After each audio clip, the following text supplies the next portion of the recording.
There's only 24 hours in a day. If you sleep 8 hours, you have 16 left. It's all about what you do with that 16 to make it count. Once you understand failure is not an option, then you're gonna go out there and make things happen.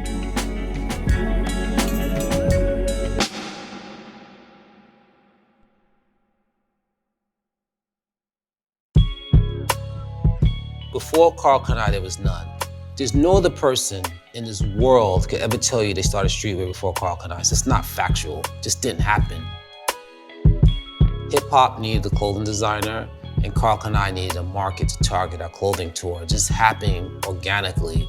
No one knew how big hip hop was gonna be, or it was gonna be to the level where it was today. When I started my clothing, hip hop artists, we just kind of gravitated to each other. We grew up in the hood, we talked the same language, and there was no other clothing brand at the time who wanted to endorse hip hop artists. We knew hip hop was our calling, we knew the hip hop artists, so it was almost like we both needed each other at the same time to propel. And the hip hop artists loved our brand. Look at our history. There's no other brand that has the catalog like Karl Kani. Dr. Dre, Snoop Dogg, Aaliyah, Nas, Biggie, Tupac, and none of these were paid endorsement ads. These are just artists who had love for the brand that we were doing, love that we made clothing that they could represent and feel cool in, and represent what they're about.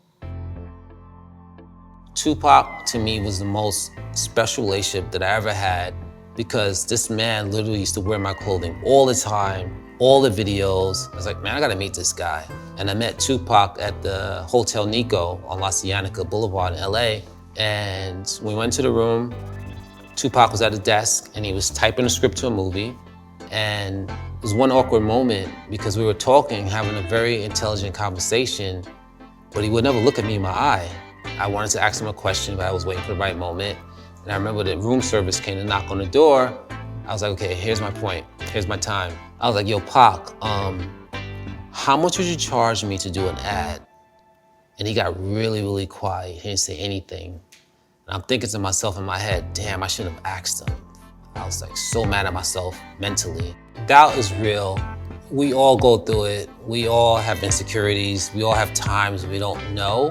I felt like he got offended, or I didn't know what he was thinking because he didn't say anything. He stayed quiet for a minute and then he says, yo man, you black. I don't charge my peoples for nothing.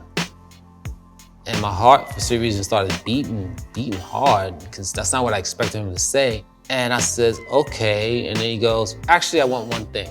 He's like, yo, I want you to put Thug Life in some of the ads with me.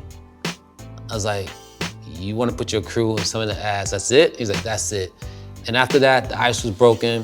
And then Tupac had all these ideas. He visually directed the photo shoot that we had. He says, I want to be on top of a basketball rim in Harlem with no shirts on, rocking your clothing.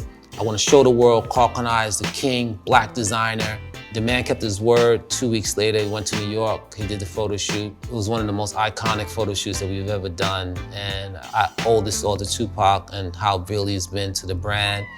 And he's one of the major reasons why our brand is so successful internationally, because they worship him like a god over there. And every time you Google Tupac, Karl Kani, you see him wearing my clothing, and people know that wasn't no paid endorsement. It was like some real legit street shit like that. You can't expect things just to happen for you. Success is not given to you, you gotta take it. It's all about the time that you put in. Failure is not an option, and I think once you understand that and live by that motto, you're just gonna go for it, because what's the worst that could happen? You're not gonna die. You're just gonna have to regroup, you know, band-aid up, put some Vaseline on it and keep it moving. That's just the mentality of life. Because it's all a mind game, it's all your mind. Your mind is such a powerful, powerful tool. Your mind can make you achieve the greatest things. Your mind could make you have the greatest downfall that quick.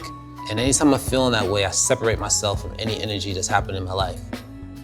In business, you're gonna take hits. You know, you're gonna take war wounds, you're gonna take bruises. That's just what happened. That's part of what it is. You know, no one just has a successful business with no downfalls to it. You know, that's how you learn from those things. You keep it moving. So there's no perfect situation. You gotta find your goals and just be dedicated to it for life.